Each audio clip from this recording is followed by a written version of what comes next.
Sudah siap presentasi?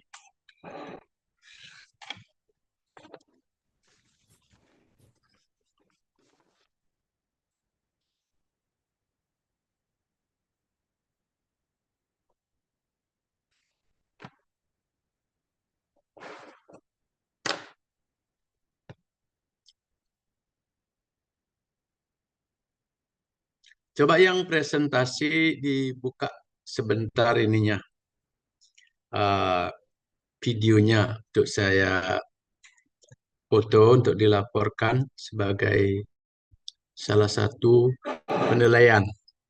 Ya, ini ada Kesa, ini Putu Chandra nih.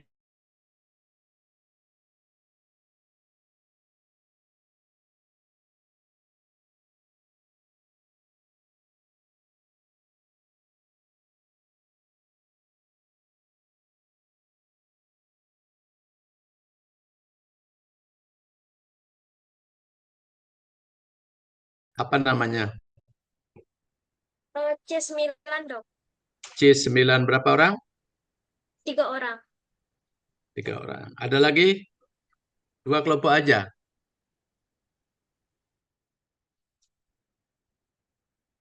Dua kelompok aja. Gih dokter. Oke, jangan banyak-banyak. 2 kelompok udah cukup nih. Ya, ya, ya, silakan. Ini saya masih di kampus nih, di, di ruang komputer ya. Jam 8 baru pulang nanti.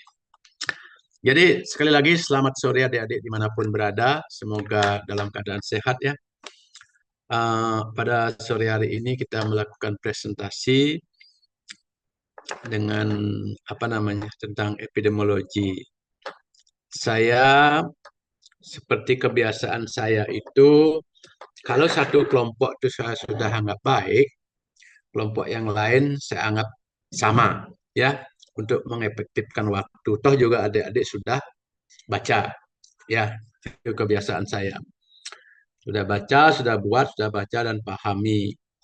Tapi nilainya nanti akan sama tergantung dari sebagai fitur penilaian itu supaya efektif waktu kita. Nah, saya akan random ini dengan tidak mengurangi arti keinginan presentasi yang tidak terpilih itu bukan jelek gitu ya. Untuk mengefektifkan waktu dari A9 dan C9, coba yang presentasi C9 terlebih dahulu. Ya, sebentar, saya foto dulu. 1, 2, 3. Satu, enggak, sekali lagi 1, 2, 3. Nah, nanti saat presentasi antara C9 dan A9 itu saya foto.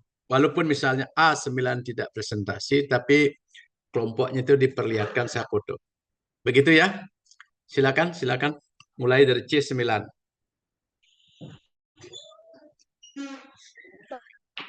Baik.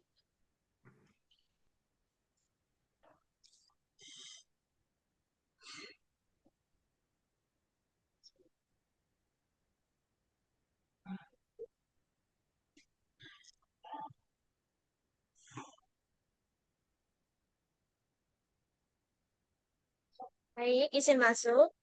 Ya, Selamat sore dokter dan teman-teman sekalian. Om Swastiastu. Assalamualaikum warahmatullahi Swastiastu. wabarakatuh. Salam nama budaya, salam sejahtera. Sebelumnya yang terhormat Dokter Tenaya, selaku dosen pengampu mata kuliah epidemiologi veteriner pada hari ini. Jadi pada kesempatan kali ini, kami dari kelompok C9 akan mempresentasikan mengenai kajian observasional. Adapun anggota kelompok kami dari saya sendiri, bisa naik di next slide ya.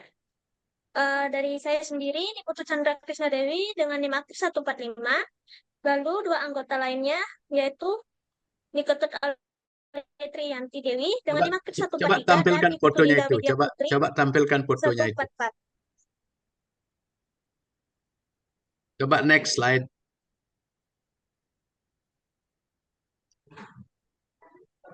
Mungkin signal ya. Next slide.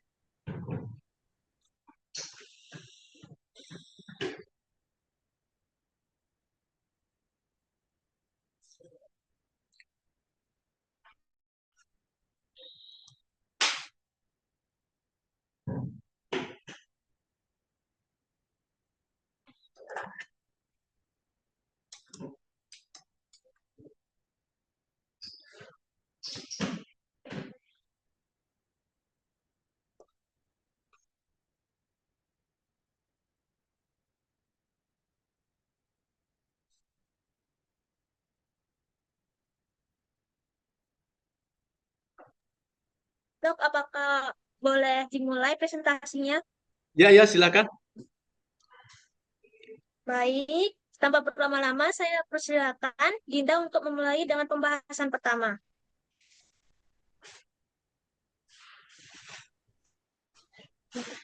Masuk.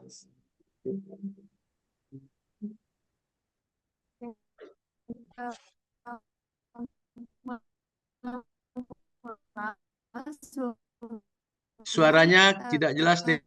Seperti yang kita opsional. Oke, maaf dok. Sebentar. Apakah sudah terdengar, dok? Sudah, sudah.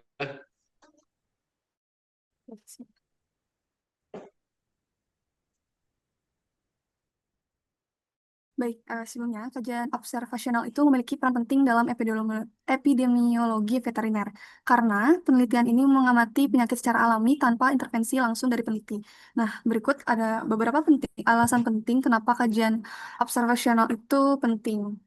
Nah, yang pertama itu ada etis untuk penelitian penyakit tertentu, yang dimana metode ini sangat berguna untuk meneliti penyakit yang berbahaya atau menular, misalnya rabies atau penyakit zoonosis lainnya. Sebentar, Karena sebentar, kalau sebentar, sebentar. Coba tunjukkan anggota yang ada foto-fotonya itu tidak nampak di komputer saya. Masih kajian observasional gitu aja.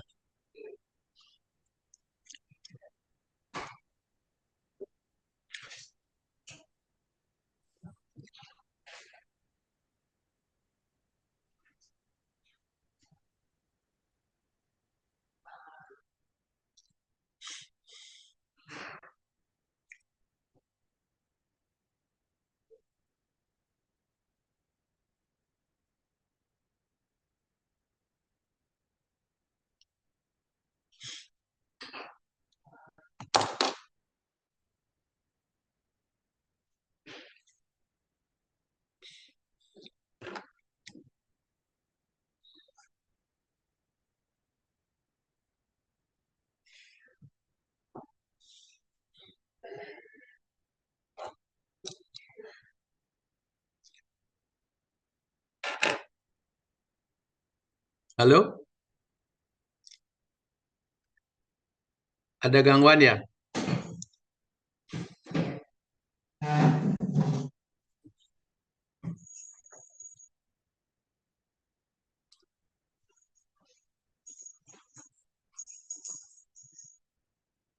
Ya, dok, pada foto profil pertama itu ada masalah. Apa? Tidak bisa tampil.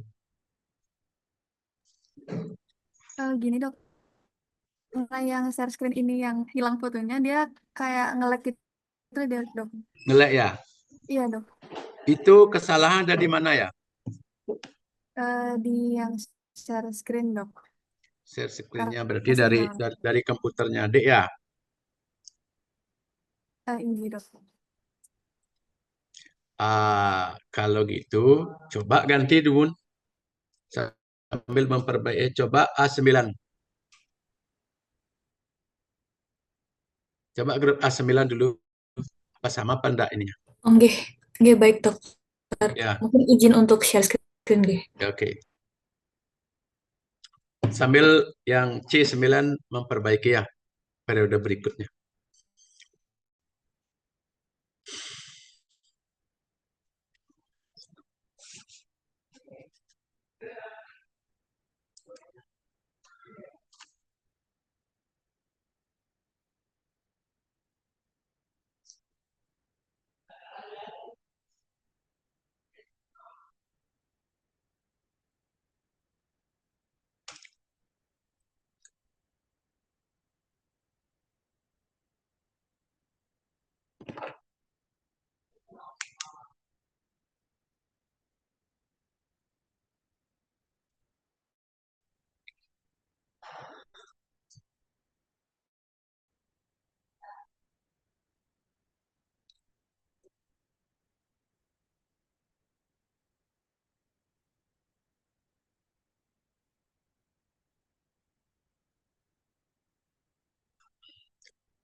Izin dokter, apakah share screen-nya sudah terlihat? Masih remang-remang. Coba lanjut aja dulu.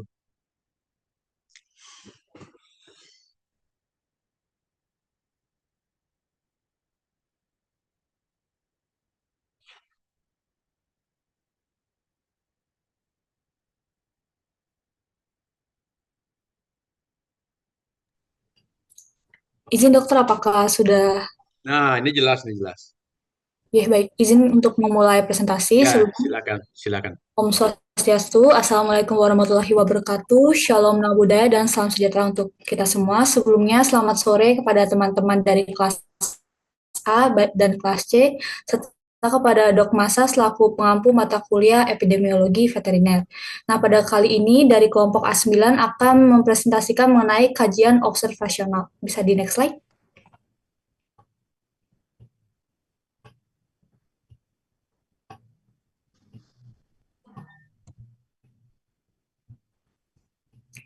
Baik, adapun anggota kelompok kami yang pertama ada Arviola Atafaisa dengan NIM akhir 064, kemudian ada Niketut Rama Desinta dengan NIM akhir 071, kemudian ada Niputu Kesa dengan NIM akhir 073.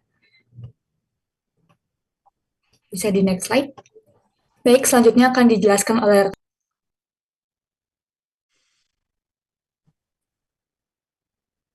Baik, terima kasih Keisha. Saya akan melanjutkan mengenai pendahuluan.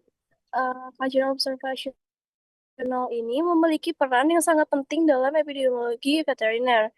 Desain ini memang tidak sekuat kajian eksperimental untuk membuktikan sebab akibat, namun justru lebih fleksibel dan mudah diterapkan di lapangan.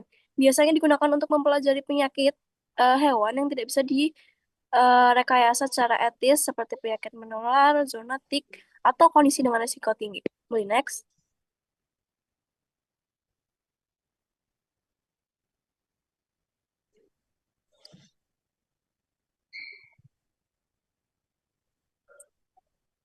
Berikut adalah pentingnya kajian observational.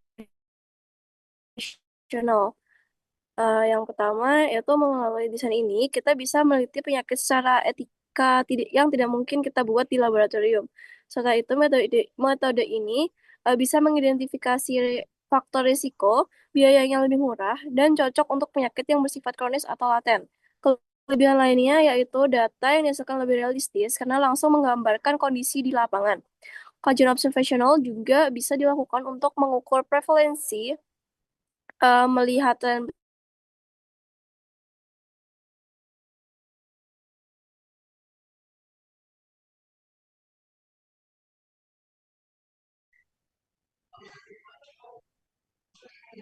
secara umum.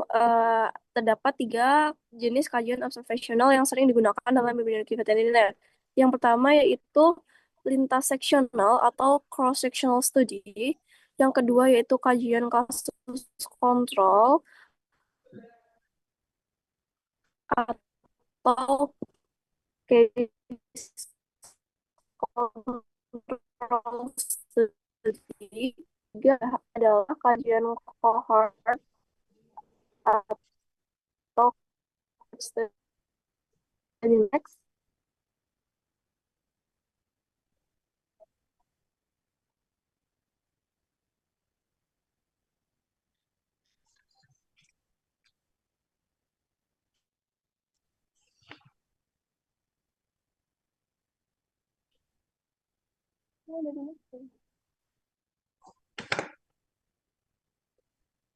Kajian lintas seksional atau cross-sectional study merupakan desain observational yang populasi di satu titik waktu tertentu.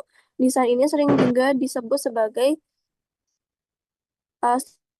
studi prevalensi karena hasil utamanya adalah prevalensi penyakit dan faktor risikonya. Berikut adalah bagian kajian lintas seksional. Ya, maaf. Secara umum, alur penelitian ini dimulai dari populasi, kemudian akan diambil sampel. Kemudian dilakukan pengukuran faktor risiko dan penyakit secara bersamaan. Dari data yang terkumpul, kita bisa membentuk label 2x2 seperti yang ada di sebelah kanan. di mana A, B, C, dan D mewakili kombinasi antara status paparan dan status penyakit. Misalnya, A merupakan hewan terpapar dan sakit, B merupakan terpapar tapi tidak sakit, C tidak terpapar tapi sakit, dan D tidak terpapar dan tidak sakit. Jumlah total sampelnya disebut N, yaitu N sama dengan A plus B plus C plus D. Boleh di next.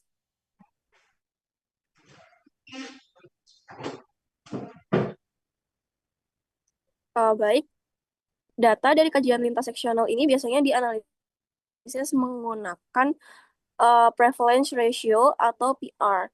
Rumusnya yaitu prevalensi pada kelompok terpapar per atau dibagi dengan prevalensi pada kelompok yang tidak terpapar. Interpretasinya jika PR sama dengan 1, berarti tidak ada hubungan antar faktor dan penyakit. Jika PR lebih dari 1, menunjukkan faktor risiko, dan PR kurang dari 1, berarti faktor tersebut bersifat protektif. Ada contoh kasus, misalnya ada peneliti yang ingin mengetahui prevalensi dari brucellosis dan hubungan dengan status vaksinasi pada sapi perah. Populasinya adalah sapi perah berumur lebih dari 1 tahun dari 10 peternakan rakyat, dengan total 200 ekor sapi yang diambil secara acak. Variabel yang diamati adalah status vaksinasi terhadap Brucella spp. Dari hasil pemeriksaan didapatkan 60 ekor positif brucellosis, terdiri dari 40 ekor tidak divaksin dan 60 ekor divaksin. Sedangkan 140 ekor negatif terdiri dari 50 tidak divaksin dan 40 divaksin. Maka dibuatlah tabel 2x2 seperti yang ada di sebelah atas bagian kanan. Prevalensi pada sapi tidak divaksin itu 40 dibagi dengan 90, hasilnya 44,4%. Prevalensi pada sapi divaksin yaitu 20 dibagi dengan 110, hasilnya 18,2%. Kemudian dihitung prevalence ratio yaitu 0,444 dibagi dengan 0,182, hasilnya sama dengan 2,44. Yang artinya berarti sapi yang tidak divaksin memiliki risiko sekitar 2,44 kali lebih tinggi terkena brucellosis dibanding sapi yang divaksin. Boleh di next slide. Berikut merupakan kelebihan dan kekurangan. Kelebihan dari desain ini yaitu kajian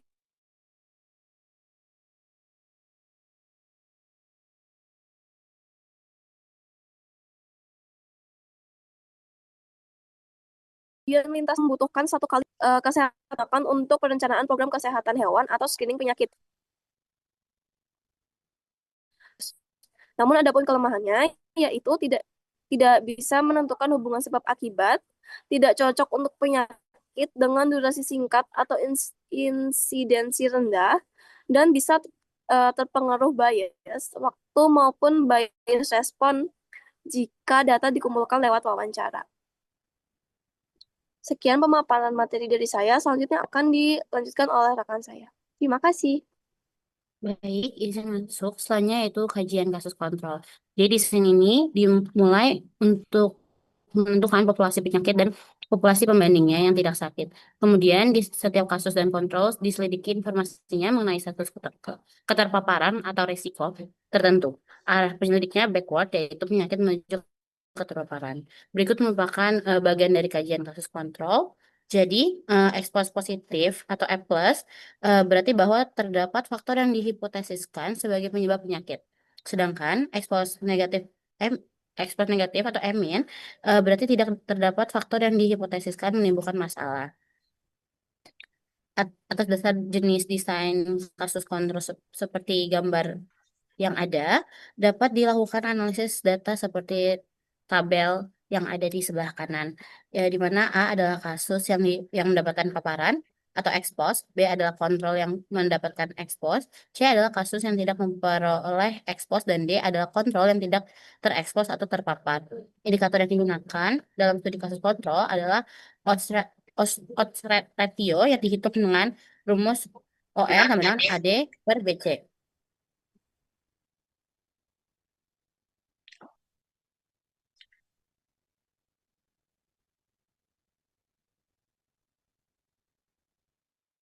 Pada desain match control yang memiliki karakteristik tertentu yang sama seperti umur, jenis kelamin, lokasi ternak, waktu, dan faktor-faktor lain yang dianggap potensial sebagai confounder atau pengganggu.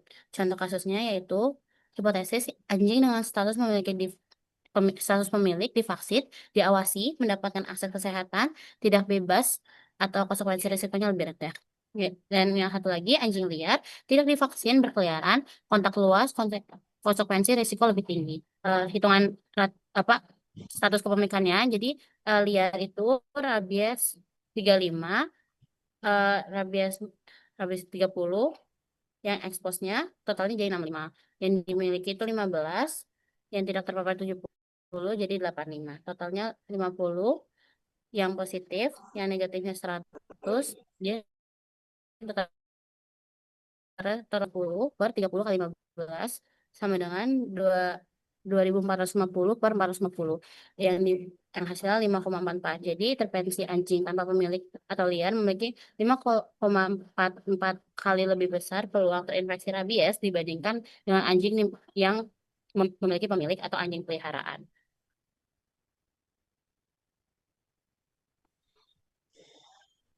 Pada kajian kasus kontrol ini memiliki kelebihan dan juga kekurangan. Kelebihannya itu relatif lebih cepat dan murah, tidak berisiko terhadap subjek, memungkinkan untuk penyidikan beberapa faktor penyebab potensial, dapat menggunakan catatan record yang ada. Kelemahannya yaitu tidak dapat dipakai untuk menduga atau proposi status pendedahan, tidak bermanfaat untuk tujuan deskriptif, dan rentan terhadap bias seleksi karena informasi tentang pendedahan dapat mempengaruhi seleksi subjek secara berbeda untuk kelompok kasus dan kelompok kontrol.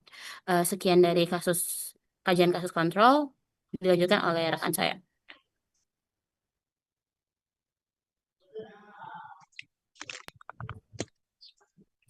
Baik, di sini saya akan menjelaskan mengenai kajian kohort. Jadi berbeda dengan kajian kasus kontrol yang dimulai dari efek suatu penyakit, jadi studi kohort ini dimulai dengan mengidentifikasi kausa atau faktor resiko dari suatu penyakit. Nah, tujuan dari kajian kohort ini adalah untuk membuktikan hipotesis adanya hubungan sebab akibat antara suatu faktor resiko dengan terjadinya suatu penyakit. Jadi pada bagian kajian kohort teman-teman dapat lihat, jadi penelitian ini dimulai dengan menentukan suatu populasi yang akan dibagi menjadi sampel kasus dan sampel beresiko. Nah, pada studi kohort kita akan berfokus pada sampel beresiko, di mana nanti akan dibagi menjadi dua kelompok, yaitu kelompok yang terpapar F+, artinya subjek itu terpapar oleh faktor resiko, kemudian dengan terpapar F-min yang dimana itu subjek tidak terpapar faktor resiko. Lalu dari hasil itu akan ditemukan mana saja hewan yang terinfeksi dan tidak terinfeksi. Lalu hasil dari situ akan dibuatkan menjadi tabel 2x2 pada gambar di kanan ini. Bisa di next slide.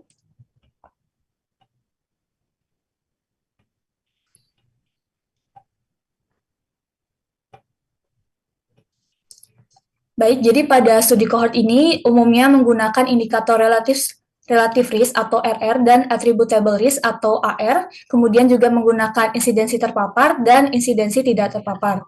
Adapun contoh kasus, jadi studi kohort terhadap resiko penularan ASF atau African Swine Fever berdasarkan penggunaan sumber pakan sisa dapur pada peternakan babi di Kabupaten Kupang, Nusa Tenggara Timur.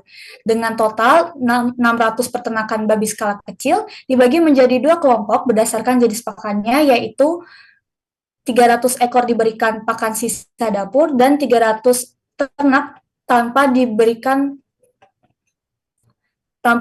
pakan sisa dapur. Kemudian akan dipantau selama 6 bulan. bisa dilihat pada gambar di kanan itu adalah hasil pemantauan selama 6 bulan.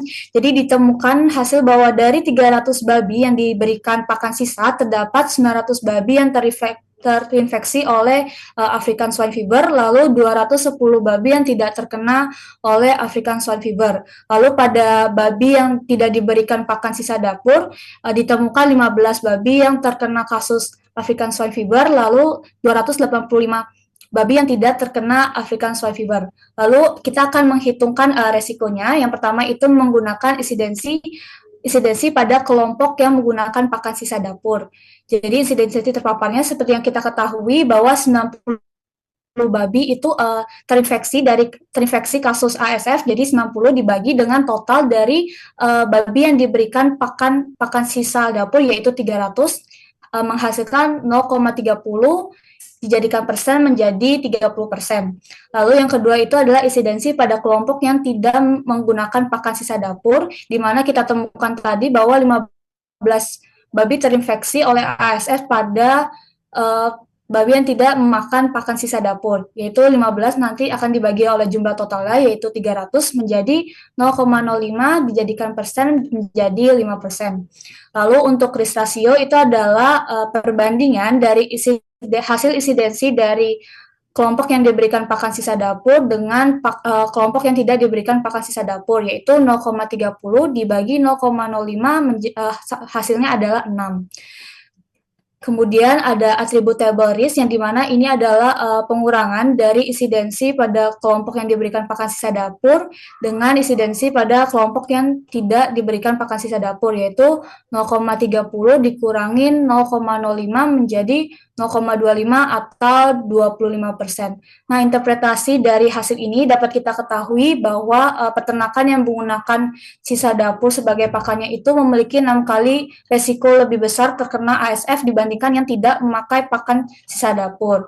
Kemudian juga sebanyak 25% kejadian dari ASF ini menggunakan pakan sisa dapur. Jadi apabila kita mengurangi faktor resiko memberikan pakan sisa dapur itu, kita dapat mengurangi 25% kasus ASF pada kelompok itu. Bisa di next slide. Baik, adapun kelebihan dan kelemahan dari kajian kohort. Yang pertama, untuk kelebihannya itu dapat mengukur insidensi, dapat membedakan faktor resiko, cocok untuk pemaparan yang jarang, dan memungkinkan kita untuk melakukan penyidikan multiple outcome. Kemudian untuk kelemahannya sendiri itu, proporsinya terproporsi terpapar dan tidak terpapar tidak dapat diestimasi, kemudian tidak efisien untuk penyakit yang jarang, mahal dan menghabiskan waktu, kemudian juga sulit dalam menjaga follow up. Bisa di next slide. Baik, adapun kesimpulan dari presentasi yang kami bahas, yaitu mengenai kajian observasional, itu sangat penting dalam epidemiologi veteriner, karena membantu kita memahami hewan apa adanya di lapangan. Dengan cara ini, peneliti tidak perlu menciptakan penyakit, tetapi cukup mengamati saja kejadian yang memang sudah ada. Oleh karena itu, metode ini menjadi landasan penting dalam menentukan langkah pencegahan dan pengendalian penyakit hewan. Bisa di next slide. Baik, sekian dari presentasi dari kelompok A9. Apakah akan dilanjutkan oleh kelompok berikutnya, Dokter?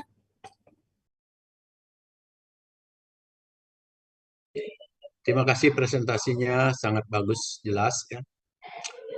Supaya tidak seperti yang saya katakan tadi itu, coba yang grup C9 yang tadi ada bermasalah presentasi. Bisa nggak simpan dulu kalau ada pertanyaan. Saya sudah simpan satu pertanyaan.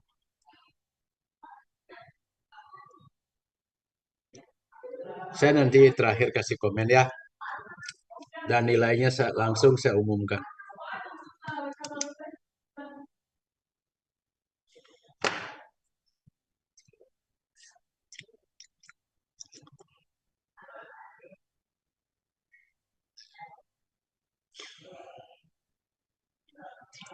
Baik, Silakan C9.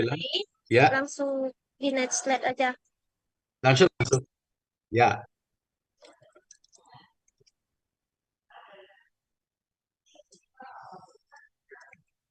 Lanjut dulu, Dek.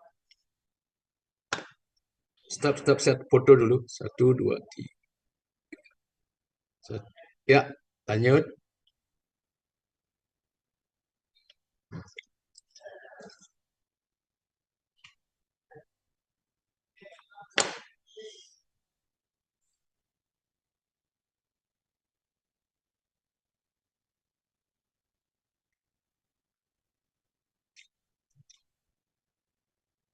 Bisa lanjut? Lanjut Mereka bicara lanjut lanjut. biologi, aku epic. Wah,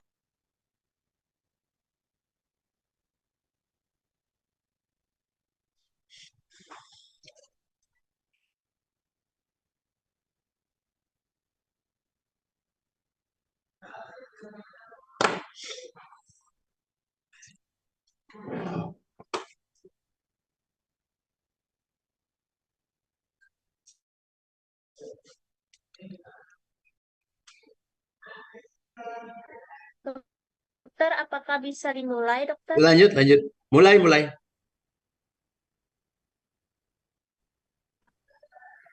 Baik, yang pertama yaitu ada pendahuluan.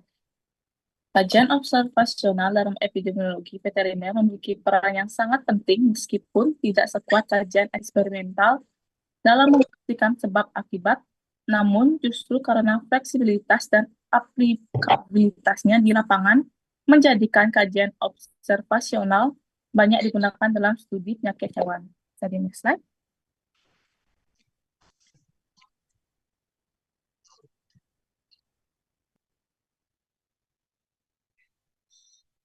Baik, selanjutnya, seperti yang dikatakan tadi, kan kajian observasional ini memiliki peran penting dalam epidemiologi veteriner. Karena penelitian mengamati penyakit secara alami tanpa intervensi langsung dari peneliti. Nah, berikut beberapa alasan kenapa kajian observasional itu penting. Yang pertama, itu ada etis untuk penelitian penyakit tertentu. Di mana metode ini tuh sangat berguna untuk meneliti penyakit yang berbahaya atau menular, misalnya rabies atau penyakit zoonosis lainnya. Karena secara eksperimen itu menular penyakit ke hewan itu tidak etis. Jadi kita cukup mengamati kejadian alami di lapangan. Untuk alasan yang kedua itu menelusuri faktor risiko penyakit. Yang dimana kajian observasional juga efektif untuk mencari penyebab atau faktor risiko seperti sanitasi yang buruk atau kurangnya vaksinasi. Contohnya itu studi cohort yang menunjukkan bahwa sapi yang lahir di kandang lembab lebih berisiko terkena diare. Alasan yang ketiga itu lebih murah dan mudah dilakukan, di mana dibanding penelitian eksperimental, observasional jauh lebih sederhana. Peneliti tidak perlu membuat perlakuan khusus, jadi biayanya lebih hemat dan bisa dilakukan di area luas. Untuk alasan yang keempat, itu mempelajari penyakit kronis atau laten, di mana untuk penyakit dengan masa inkubasi panjang, seperti misalnya TBC atau leptospirosis, metode observasional cocok karena bisa mengikuti perkembangan penyakit secara alami dari waktu ke waktu. Bisa di next. Alasan selanjutnya yang kelima, itu menghasilkan data nyata dari lapangan, di mana data yang didapat menggambarkan kondisi sebenarnya mulai dari lingkungan, manajemen, hingga faktor sosial, ekonomi peternak. Jadi hasilnya itu lebih relevan dan bisa diterapkan langsung. Yang keenam, itu mengukur prevalensi dan tren penyakit, di mana studi observasional, terutama yang bersifat cross-sectional, itu bisa digunakan untuk memantau penyakit secara berkala. Misalnya, survei rabies tahunan di Bali untuk melihat efektivitas vaksinasi. Alasan yang ketujuh itu membantu menyusun hipotesis awal. Nah, biasanya penelitian observasional dilakukan di tahap awal untuk menemukan pola atau hubungan yang nanti bisa diuji lebih lanjut dengan studi eksperimental. Alasan yang kedelapan itu memenuhi prinsip etika penelitian, yang dimana karena tidak ada manipulasi atau perlakuan terhadap hewan, kajian ini tuh lebih mudah mendapatkan izin etik dibanding penelitian eksperimental. Oke, mungkin selanjutnya akan dilanjutkan oleh rekan saya. Baik, selanjutnya jenis-jenis kajian observasional. Yang pertama ada kajian lintas seksional atau cross-sectional study. Jadi, kajian lintas seksional adalah kajian observasional yang meneliti secara sekaligus faktor faktor pemapar atau exposure dan kejadian penyakit dalam satu satuan waktu tanpa arah dimensi penyelidikan tertentu. Pada kajian pada sampel yang dipilih secara acak dari populasi dan masing-masing satuan sampel diklasifikasi menurut faktor pemapar dan penyakitnya pada saat itu. Dengan demikian, maka status penyakit dan pemapar secara bersamaan. Jadi, keuntungan dan kerugian dari kajian ini yang pertama,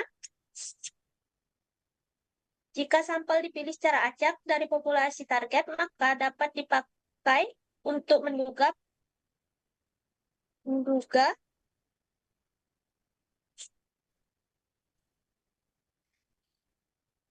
proporsi dan status keterpaparan. Lalu, relatif cepat, relatif murah, cukup valid untuk melihat pengaruh suatu faktor risiko penyakit tertentu apabila faktor risiko yang diteliti tersebut jelas terjadinya mendahului penyakit. Kajian ini biasanya diambil dari populasi dan studi yang besar, maka dimungkinkan untuk melakukan generalisasi hasil studi. Lalu kelemahan, tidak efisien untuk penyakit prevalensi rendah, tidak dapat dipakai untuk menduga insidensi penyakit, rentan terhadap kesalahan pengukuran untuk informasi yang digali retrospektif berdasarkan ingatan atau catatan. Lalu status penyakit bisa mempengaruhi seleksi subjek dan sering tidak dapat membedakan faktor risiko dan faktor prognostik. Slide selanjutnya.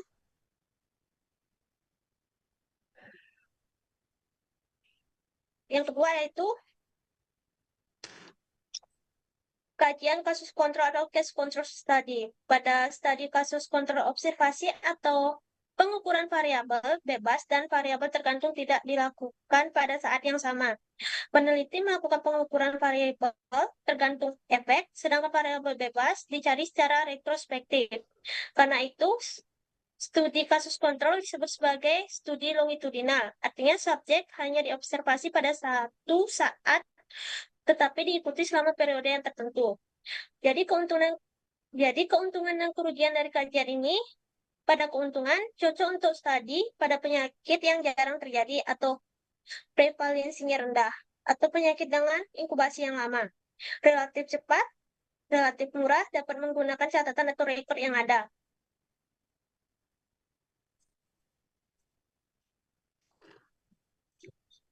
Tidak berisiko terhadap subjek dan memungkinkan untuk penyidikan beberapa faktor penyebab potensial. Lalu kelemahan tidak dapat dipakai untuk menduga proporsi atau status pembedahan. Tidak bermanfaat untuk tujuan deskriptif, rentan terhadap bias seleksi karena informasi tentang pembedahan dapat mempengaruhi seleksi subjek secara berbeda untuk kelompok kasus dan kelompok kontrol.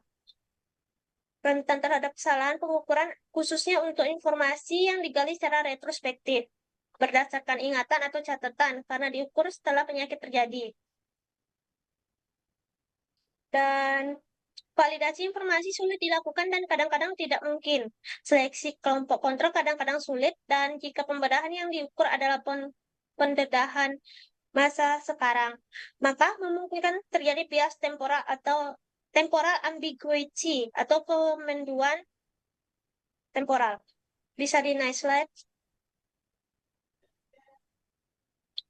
Yang ketiga yaitu kajian cohort. Pada studi cohort yang diidentifikasi lebih dahulu adalah kausa atau faktor risikonya. Kemudian, plus sekelompok subjek yang disebut dengan cohort diikuti secara prospektif selama periode tertentu dan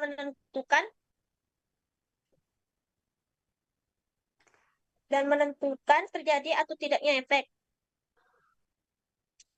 Jadi keuntungan dan kerugian dari kajian ini, yang pertama pada keuntungan dapat mengukur insidensi, dapat membedakan faktor risiko, cocok untuk pemaparan yang jarang, memungkinkan untuk penyidik multiple outcome. Lalu pada kelemahan, proporsi terpapar dan tidak terpapar tidak dapat diestimasi, tidak efisiensi untuk penyakit yang jarang, dan menghabiskan waktu dan sulit dalam menjaga follow up. Slide selanjutnya akan dijelaskan oleh teman saya.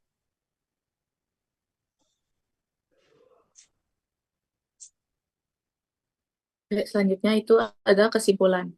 Kajian observasional sangat penting dalam penelitian kesehatan hewan karena memungkinkan peneliti mempelajari penyakit secara alami tanpa melanggar etika.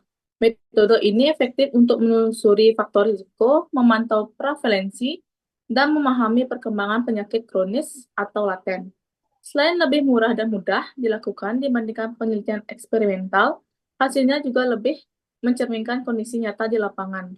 Terdapat 3 jenis utama kajian observasional, yaitu cross-seksional untuk mengembangkan hubungan faktor risiko dan penyakit dalam satu waktu, case control untuk meneliti penyakit langka secara retrospektif, dan cohort untuk mengamati hubungan sebab akibat secara prospektif. Oleh karena itu, metode ini menjadi landasan penting dalam menentukan langkah pencegahan dan pengendalian penyakit hewan, sekaligus melindungi kesehatan manusia dan hewan yang berdampingan dengan hewan. Sekian kesimpulan, saya akan memberikan ke Chandra selaku moderator. Terima kasih. Baik, terima kasih untuk grup C9.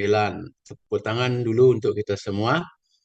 Ya, baru taraf berikutnya adalah ajang tanya jawab. Ya. Coba close dulu ini, Dik.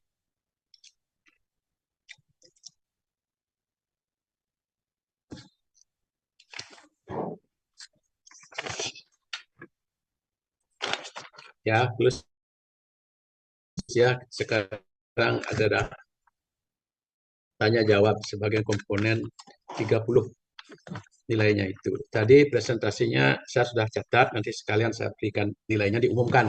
Karena ini pair kan antara dua kelompok. Tapi jangan takut, namanya juga proses belajar gitu ya. Jadi ini adalah A9 tanya jawab dan C9.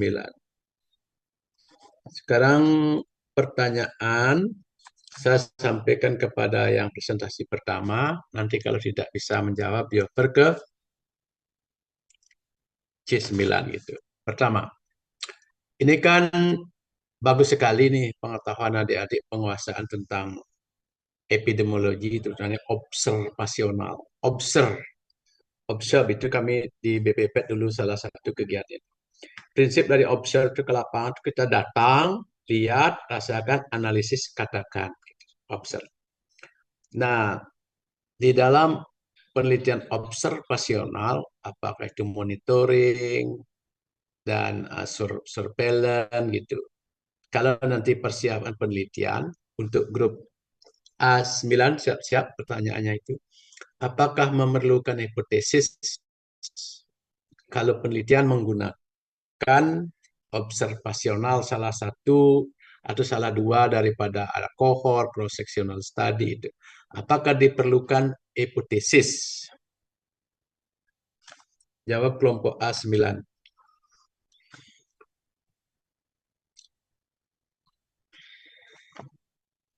Ini penting sekali dalam penelitian Anda di masa yang akan datang. Dalam membuat proposal gitu.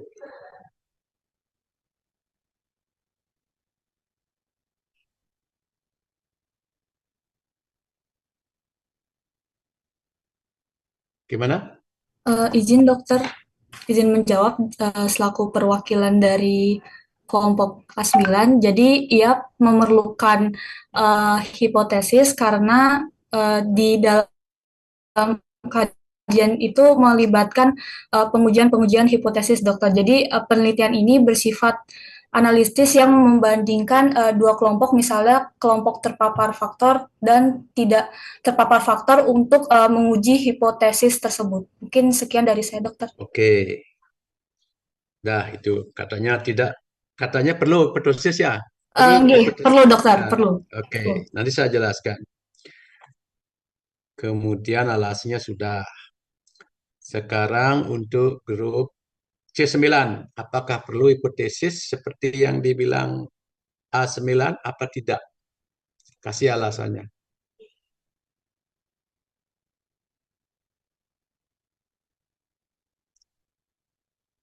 Izin dok, kalau misal dari kami sendiri juga setuju kalau misalnya perlu gini, apa sih hipotesis karena dari jenis-jenisnya kan seperti yang kayak cross sectional dan cohort itu perlu hipotesis karena untuk menguji hubungan antara faktor risiko penyakit nih ketika dok. Mungkin itu mungkin alasannya. Ya, Sekian kita jawaban ulas saya. satu persatu ya. Kita ulas satu persatu. Jadi dua-duanya sudah menganjurkan untuk membuat hipotesis ya. Saya komen satu dulu. Masalah komen presentasi nanti. Apa itu hipotesis? Hipotesis itu adalah jawaban sementara terhadap penelitian yang kita lakukan. Ya, ada H0 dan H1. Ini hipotesis ini wajib untuk penelitian yang eksperimental. Karena di situ ada variabel dependen atau variabel bebas dan variabel terikat. Ingat sumu X dan Y, sumu Y itu yang di naik turun itu ya. Sumu X itu yang kiri kanan. Jadi sumu Y lah yang mempengaruhi sumu X. Contoh nih, sumu Y itu pemberian obat dengan dosis berbeda. 10, 20, 30 terhadap tingkat kesembuhan sembuh, tidak, dan setengah sembuh, setengah tidak. Jadi ada karena pemberian obat itu berbagai konsentrasi atau dosis, itu mempengaruhi kesembuhannya. Walaupun ada faktor-faktor variabel inter variabel antara katakanlah itu apakah umurnya, status nutrisi dan lain sebagainya kita abaikan. Itu. Jadi wajib itu ada hipotesis H0 itu adalah kalau eksperimental bahwa pemberian antibiotika yang berbagai dosis itu akan menyembuhkan si pasien ini dalam dosis sekian gitu misalnya H0. H1 pemberian antibiotika berbagai tidak akan menyembuhkan. Nah, kan gitu. Itu H0 H1. Kalau di dalam penelitian ternyata ya, ingat tuh H0 tadi menyembuhkan ya, H1 tidak, yang itu. Ternyata di dalam pengujian itu ternyata dosis itu menyembuhkan, ya kan? Berarti H0 diterima, H1 ditolak gitu. Ya itu fatal untuk penelitian eksperimental karena ada treatment. Kalau penelitian observasional itu tidak wajib, ya tidak wajib. Yang wajib itu adalah di rumusan masalah. Hipotesis itu ada dua, hipotesis tersurat yang kayak ini tulis H0 H1 itu. Kalau hipotesis tersirat, ya kan? Tersirat itu artinya dirumuskan dalam rumusan masalah itu. Itu penting ya. Seperti ini baca-baca lagi nanti ya. Itu tentang hipotesis. Oke. Nilainya sama ini, baru sama nilainya. Yang pertanyaan nomor 2 tadi itu uh, pada cross sectional study. Cross sectional study itu apakah dilakukan sekali saja, misalnya 1 bulan ini cross sectional, nanti lagi 1 bulan lagi cross sectional di tempat yang sama. Bagaimana jawaban A9? Apakah diulangi, misalnya gini, cross sectional study itu pada tempat yang sama ya, di tempat A, pertama melakukan cross sectional study 1 bulan lagi cross sectional study 2 bulan lagi sectional, apa seperti itu atau bagaimana? Coba Izin, dari definisi cross sectional study itu dari grup A9 dulu. izin menjawab, Ya, dokter. Eh, se- eh, pengalaman saya kalau professional study itu hanya pengambilan data tuh hanya dilakukan sekali saja, Dok. Tidak sekali. tidak berkelanjutan kayak core. Tujuannya itu karena dia untuk melihat gambaran atau keadaan prevalensi penyakit yang waktu aja, Dok. Oke, jawaban itu benar atau salah, nanti saya sampaikan setelah C9 menjawab. Bagaimana pendapat C9? Apakah sama atau berbeda?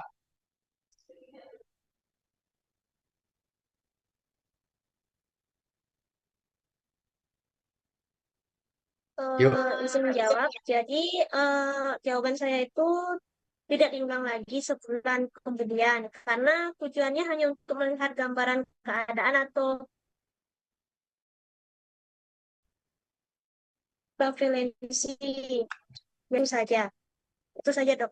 Ya, oke, saya setuju. Dua-duanya jawabannya benar. Namanya cross sectional study, cross section.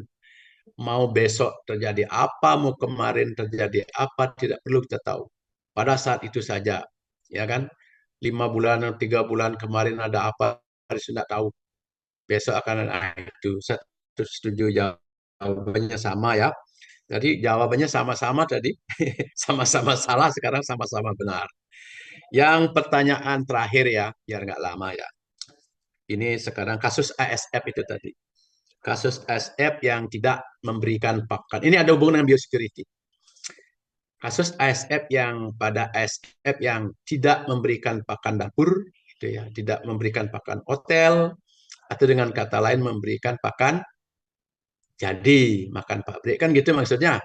Ya, nah, kan peluang untuk terjadi kasus ASF pada babi-babi yang tidak diberikan makanan dapur, atau makanan sampah, atau makanan hotel, atau swell feeding itu, yang tidak, gitu kan, atau dengan kata lain yang diberikan pakan pabrik itu, kejadiannya lebih kecil, bahkan nol, bisa nol gitu. Kan itu pernyataannya bisa nol.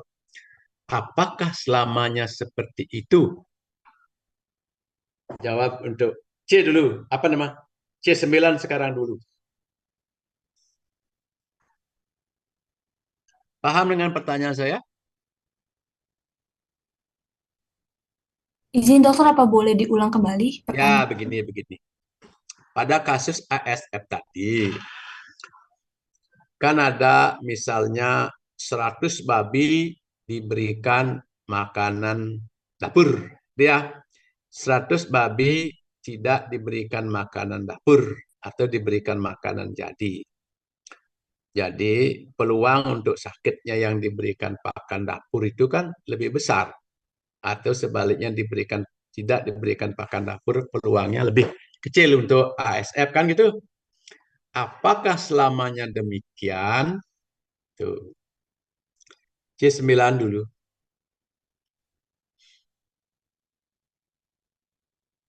Ini pengetahuan luar biasa nih karena saya spesialis ASF dan saya sudah buktikan itu.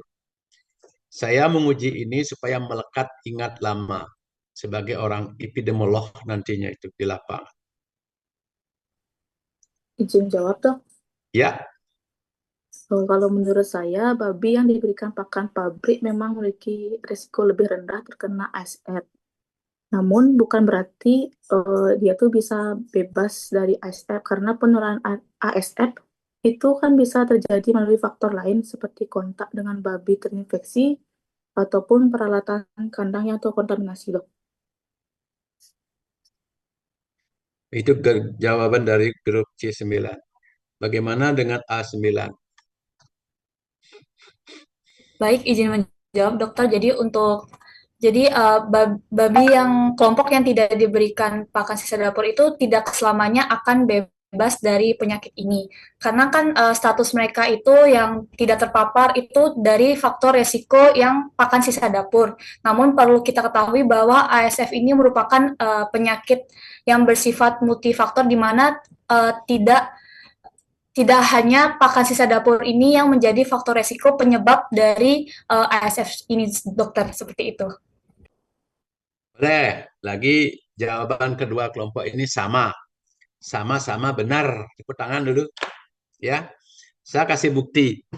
Kenapa yang di Pulau Bulan itu, ya, Pulau Bulan itu kan dikasih makanan jadi saja. Kena juga. Hah? Kena juga. Karena dia faktor biosecurity apa itu? IPS. I, isolasi. P, pengendalian lalu lintas. Dan S, sanitasi. Saya waktu wabah besar di Bali terhadap ASF, saya waktu itu masih kepala Balai Besar Veteriner. Kiri kanan muka belakang itu hancur, hancur di babi orang. Saya pelihara babi di dalam BPPET itu ada buktinya 50 ekor. Satu pun tidak ada mati. Karena pertama, saya menerapkan biosecurity. Saya memberikan pakan jadi. Kemudian kedua, peternakan saya terisolasi. Tidak boleh orang selamat deh. Itu karena belum ada vaksin gitu.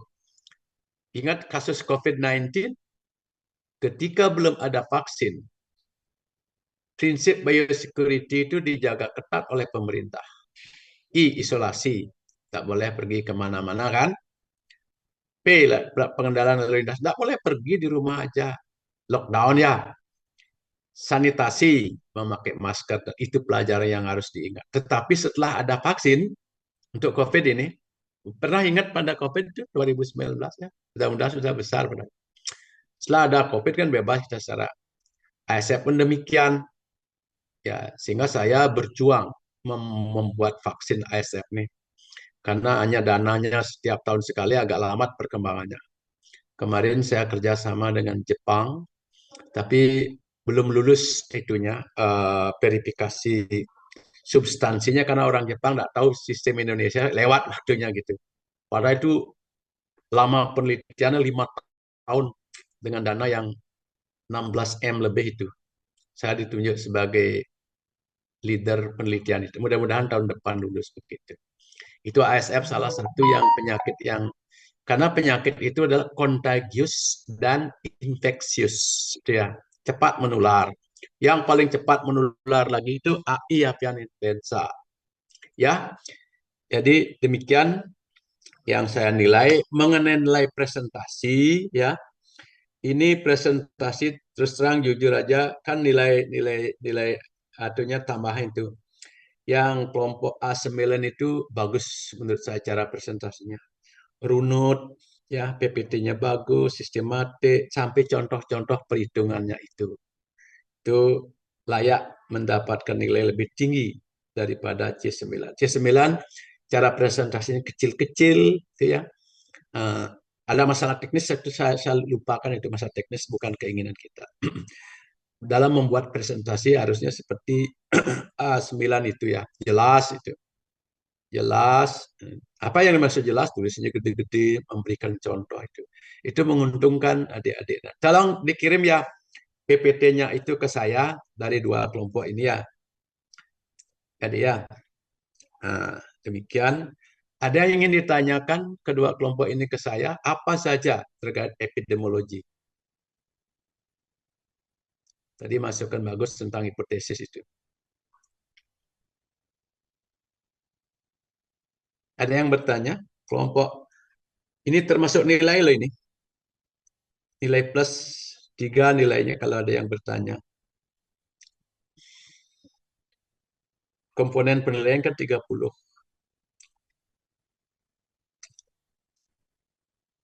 Ada dari A9 mau bertanya kepada saya tentang apa pengalaman dan di lapangan dan lain sebagainya.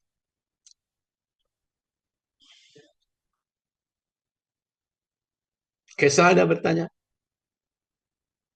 Mungkin dari saya sudah cukup, dokter. Cukup ya. Ada C9. Ada bertanya? Ini Dari boleh loh kelompok ya. C, Ya, ya, ya. dari C. kelompok C9 tidak ada dokter. Sama ya. Ya, sama. Ini begini ya. Bukan saya menyalahkan kalau tidak bertanya, ada salah itu enggak. Nanti ke depan namanya ada critical thinking. Kritis bertanya. Saya pernah ngajar di Australia. Mahasiswanya itu ya kritis-kritis sekali dia bertanya. Jadi berpikir dia. Bertanya itu lebih gampang dari menjawab. Kadang-kadang uh, ada direct question, ada yang indirect question gitu. Tapi bagus. Tapi ke depan perlu diskusi yang lebih baik ya.